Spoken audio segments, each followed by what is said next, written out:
Hello tout le monde, j'espère que vous allez bien. Alors moi je vais super bien. C'est Booster de la chaîne Booster Design. Aujourd'hui, dans cette vidéo, nous allons voir ensemble comment designer une hero section à partir de zéro. Dans cette chaîne, je parle de design graphique, de UI UX design, de product design, mais aussi d'entrepreneuriat digital. Donc si ces sujets vous intéressent, n'hésitez pas à vous abonner à la chaîne, à activer la cloche de notification. Et si le contenu que je propose vous plaît, lâchez-moi un pouce bleu, ça me fera vraiment plaisir. Si vous êtes prêts, on se lance.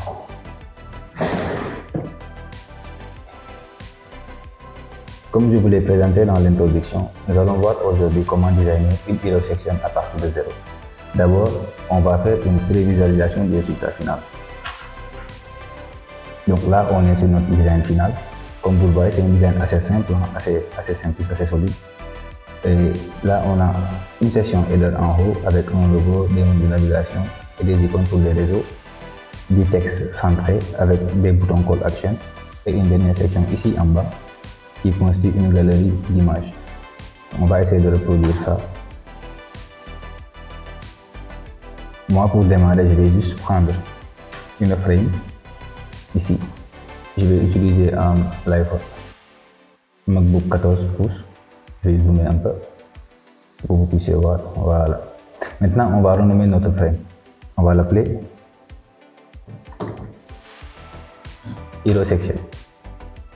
Une fois qu'on a ça, avant de démarrer, on va d'abord créer notre grille qui nous permet de pouvoir aligner nos éléments. Comme vous le voyez ici, vous voyez en fait, le contenu est assez aligné et ça crée en fait une certaine consistance dans le design que nous créons. Donc on va faire la même chose. Dans le menu de droite, on va prendre Layout Grids. Ici, nous allons mettre colonne, des colonnes de 12. La gouttière, on va le mettre à 24. La gouttière, c'est les espacements que vous voyez là entre les différentes colonnes. Et les marges de gauche à droite, donc on va mettre du 160. Voilà. Donc là, on a notre grille qui est créée. Maintenant, on s'attaque à la partie header. Je vais prendre une frame. F pour le raccourci clavier. Je vais tracer une frame comme ça. La hauteur, je vais la mettre à 100 pixels. Et je vais mettre des contours sur cette frame. Dans Stroke, moi je vais mettre des contours noirs. Je vais baisser son opacité à 5% pour qu'on puisse en fait voir juste une petite séparation ici. Maintenant, on va placer notre logo, le menu de navigation et les icônes pour les réseaux. Pour ce faire, vu qu'on n'a pas un logo qu'on a créé en amont, on va juste utiliser un plugin qui nous permet d'accéder à une librairie de logos en ligne. Pour ce faire, il suffit juste de cliquer sur clic droit de votre souris, plugin, et dans plugin, vous allez rechercher Manage plugin. Vous recherchez sur la barre de recherche ici, logo Ipsum. Moi, je l'ai déjà installé, donc il est juste ici. Je vais l'utiliser comme ça. Et dans ce plugin-là, vous avez un nombre important de logos que vous pouvez utiliser dans vos différents designs. Nous, du coup, on a utilisé ce logo-ci. On va récupérer. On va le mettre à l'intérieur de notre frame qu'on vient de créer. D'abord, on va renommer la frame. Nous, on va l'appeler header. Il faut toujours renommer vos frames parce que quand le travail commence à devenir nombreux, vous risquez de vous perdre dans ces sessions-là. Donc on renomme ça header. Et là, on a notre logo. Maintenant, on va s'attaquer à la partie du menu. Pour le menu, on utilise l'outil texte et qui est juste ici en bas. Je vais écrire quelque chose comme menu item.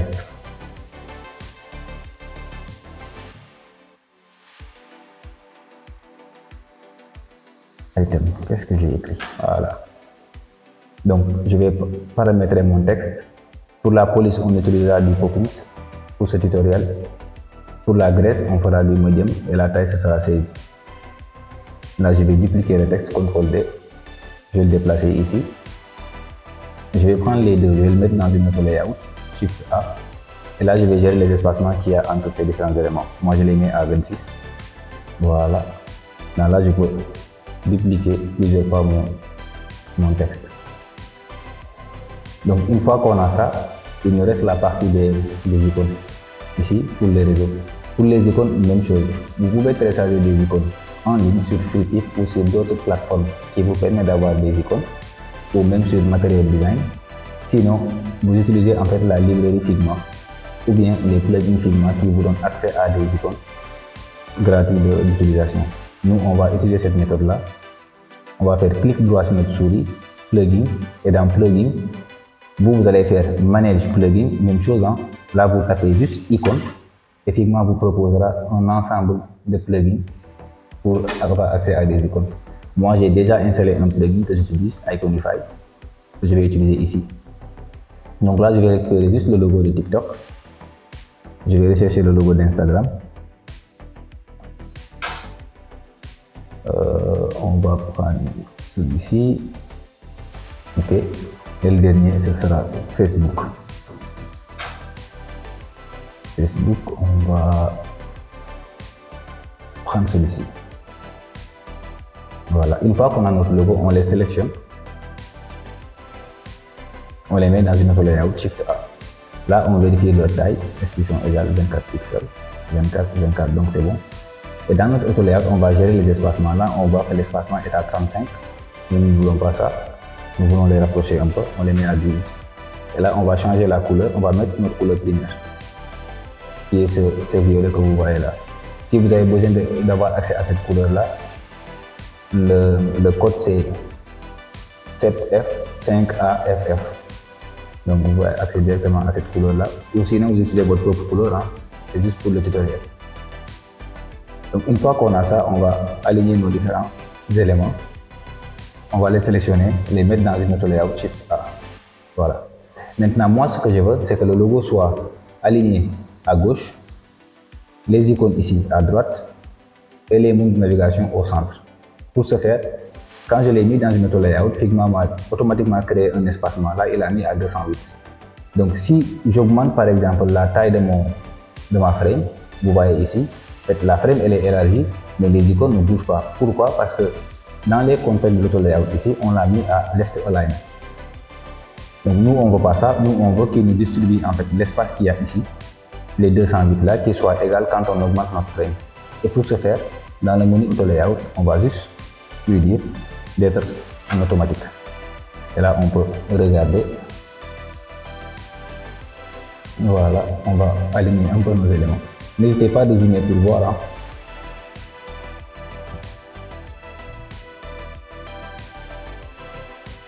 Donc ici, on va changer la couleur de notre logo, utiliser notre couleur principale. Et là, comme on voit le menu, en fait, on ne sait pas sur quelle page on est. Et on n'a pas encore mis le contenu réel du menu. Nous, ce qu'on va faire d'abord, on va prendre ce premier bouton-ci, on va changer sa couleur. Là, c'est déjà mieux. Et on va faire encore d'autres modifications. On va prendre les autres textes ici. On va baisser l'opacité à 70. Donc déjà, on peut faire une prévisualisation pour voir le résultat. Donc là, on a notre logo, les menus et les icônes. Maintenant, moi, je vais remplacer le contenu de ces textes-là. Une fois que le contenu est remplacé, on va juste descendre un peu notre menu en bas. On met à 10 pixels. Voilà. Maintenant, on va s'attaquer à la partie centrale. On va utiliser notre outil texte, T. Là, on va écrire notre texte. C'est laissez-nous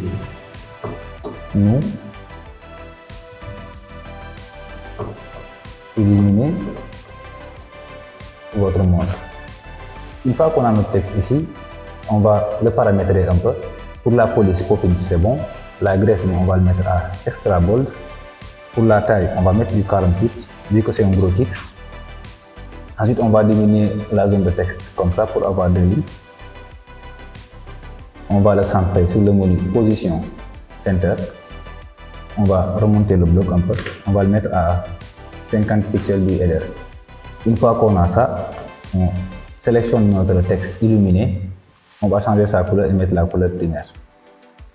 Comme ça, voilà. Donc là, on a notre titre. Il nous faut ajouter la description et les boutons. Pour la description, même chose, outil texte. Et vous écrivez votre description. Ou sinon, vous dupliquez juste le texte ici, en bas, et vous mettez votre description.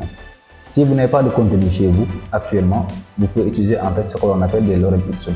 Donc, c'est des textes générés par défaut qui vous permettent de juste habiller votre design, le temps que vous ayez le copywriting de votre design en entier.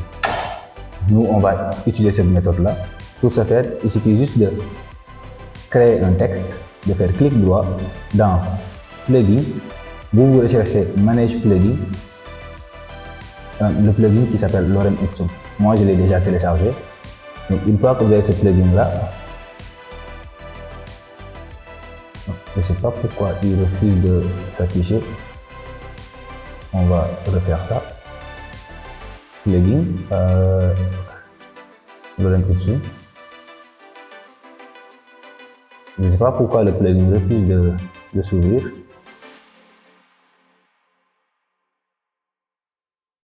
Bon, c'est pas grave. Sinon, vous vous rendez directement sur Google. Vous tapez Lorem Ipsum et là directement vous avez du texte par défaut du Lorem Ipsum que vous pourrez utiliser en fait pour votre design. On va juste copier un peu de texte ici, comme ça, faire un CTRL-C, on va revenir sur Figma, on va coller notre texte ici. Et là, on va paramétrer le texte, on va changer la taille, on va le mettre à 16. Pour la graisse, nous, on va le mettre à régular. Maintenant, pour la couleur, le texte est en noir, mais nous, on va baisser son opacité à 70 pour créer un certain contraste. Voilà, on le centre comme ça. Et on va remonter le bloc un petit peu. Maintenant, ici, il nous reste à créer nos boutons. On va utiliser le petit texte et on va écrire par exemple bouton. Et là, on va mettre ce texte dans une autre layout, Shift A. D'abord, on va commencer par mettre une couleur de fond. On va utiliser notre couleur primaire ici. Changer la couleur du texte, comme ça. Et sur le panneau Auto Layout, on va gérer notre bouton. Ici, on va le dire par exemple, de gauche à droite, tu me prends 20 pixels. La hauteur, tu me mets à 48. Et pour les bordures, en fait, les arrondis, tu me les mets à 10 pixels. Là, on a notre bouton qui est créé. Et on va dupliquer ce bouton-là pour faire notre deuxième bouton. Notre deuxième bouton, lui, en fait, c'est des contours qu'on a utilisés. On va faire simple, on va enlever la couleur de fond, mettre les contours ici, changer la couleur, voilà, et là, changer la couleur du texte aussi. Donc là, on a nos deux boutons. Je les sélectionne, je les mets dans une autre layout, Shift A, pour gérer les espacements qu'il y a entre ces deux boutons-là. Moi, je les mets à 26, voilà. Donc, une fois qu'on a notre bouton là, on peut prévisualiser pour voir le résultat. Donc là, on a nos deux boutons, notre texte et notre header qui est déjà placé. Maintenant, je vais remplacer le contenu et utiliser du contenu réel pour la prévisualisation. Une fois qu'on a rempli notre contenu, là, on va aligner nos différents éléments. Je vais aligner le bouton au centre de la page. Je vais prendre mes deux textes, les mettre dans une frame Auto Layout, Shift A. Et je vais gérer les espacements à, disons, 4 pour les rapprocher davantage. Je vais prendre mes boutons et le texte, les mettre dans une autre Auto Layout, Shift A. Et là, je les mets à 26. 26, c'est déjà bon. Okay. Donc là, on a notre résultat. On peut prévisualiser pour voir le résultat. Donc vous voyez que là, notre design en fait prend forme. Et on va s'attaquer à la partie des images ici. Pour ce faire, nous, on va juste prendre une frame, tracer une frame comme ça. Voilà, tout au long de la page. Et le mettre à 500 de hauteur. On place en bas dans l'outil positionnement. On va mettre une couleur de fond pour que vous puissiez voir en fait les modifications qu'on va faire. Moi, je vais utiliser la couleur, disons, grise, comme ça. Voilà. Une fois qu'on a ça, on doit placer des images. Mais comme vous voyez ici, les images, en fait, ils ont une certaine forme. C'est comme si ces images ont été déformées et découpées en forme de cône. Nous, on va essayer de faire la même chose. D'abord, on va placer nos rectangles qui contiendront nos images. Je place un rectangle comme ça. Je le duplique à plusieurs reprises, comme ça. Et je les sélectionne, je les replace comme ça. Donc là, on a déjà nos rectangles qui sont placés. Maintenant, il faut faire des images, mettre des images dans ces rectangles-là. Pour mettre des images, même chose, hein, vous pouvez vous rendre sur Google, aller sur rechercher Unsplash, Pexels, Freepik ou autre plateforme en ligne où vous pouvez trouver des images libres d'utilisation. Ou sinon, vous pouvez aussi utiliser des plugins de Figma qui vous permettent d'avoir accès à une librairie d'images en ligne. Nous, on va utiliser cette méthode-là pour le tutoriel. Donc là, je vais faire clic droit dans Plugin, Vous recherchez Manage Plugin toujours. Vous recherchez ici le plugin Pexel. Moi, je l'ai déjà installé, donc il est juste ici. Je vais l'ouvrir. Donc, comme vous le voyez ici, on a accès à un nombre important d'images. On peut faire des recherches, les filtrer, ainsi de suite. Donc, moi, je vais sélectionner juste un rectangle, échanger avec une image, sélectionner un autre rectangle, prendre une autre image, sélectionner ce rectangle-ci, prendre cette image et ainsi de suite. Maintenant, vous allez faire l'exercice à la maison, comme moi. Donc, pour le tutoriel, nous, on a déjà recherché les images dont on aura besoin. Je vais juste les sélectionner comme ça et les remplacer à l'intérieur. Voilà. Donc, une fois que j'ai remplacé mes images, il nous faut créer en fait cette forme-là que vous voyez. Pour créer cette forme, c'est simple. On va utiliser ce qu'on appelle des masques. Avant tout d'abord, je vais loguer le calque des images qui est juste ici. Je vais renommer image. Il faut toujours renommer vos calques. Et là, je vais l'appeler carousel. Voilà. Donc, vous voyez ce petit cadenas-là, vous pouvez loguer en fait un élément. Si vous le loguez, vous ne pourrez pas en fait faire des modifications sur cet élément-là. Ou même le déplacer. Sur la sélection de l'élément, vous voyez. Là, il n'est pas logué. Voilà. Là, il est logué, vous voyez. Je ne peux plus le déplacer en fait. Donc, je vais faire un reset, CTRL Z, et je vais le loguer carrément. Voilà. Donc, une fois qu'on a ça, on va créer notre masque. Pour le masque, c'est simple. On va utiliser l'outil ellipse. Dans rectangle, ici, on choisit ellipse. On trace une ellipse comme ça, on le centre et on va remonter l'ellipse comme ça. Voilà. On va le dupliquer, le placer en bas comme ça. Donc là, on a nos deux ellipses qui sont créées et on va changer leur couleur. D'abord, on va faire une prévisualisation pour que vous voyez le résultat final. Donc là, vous voyez déjà que la forme elle est créée. On va regarder ça ensemble. Vous voyez que la forme elle est déjà créée. Maintenant, il nous suffit de changer les couleurs de fond de ces ellipses-là et de la frame du conteneur global. Et là, on aura notre design qui est prêt. On va faire ça. On va sélectionner nos deux masques. On va les mettre en blanc. Et là, notre frame, on voit que la couleur elle est grise. Nous, on le veut en blanc. Dans Fill, on le met en blanc. Donc là, on a notre design qui est acheminé, qui est terminé. Maintenant, une petite chose à ajouter, l'icône ici pour scroller. Donc pour ce faire, on va juste utiliser l'outil plume P qui est juste ici en bas. On clique comme ça pour créer un trait. Et là, on va le customiser. Dans le panneau Stroke, vous pouvez changer la couleur en fait de cette icône-là, de mettre la couleur que vous voulez, augmenter la taille ou diminuer la taille. Mais nous, on va utiliser notre couleur primaire, vu que c'est un lien, c'est un bouton. Et là, on va arrondir les bords et on va utiliser une flèche pour indiquer qu'il peut scroller. On va augmenter sa taille un peu, descendre notre bouton comme ça. Voilà. Donc là, on peut prévisualiser notre résultat final.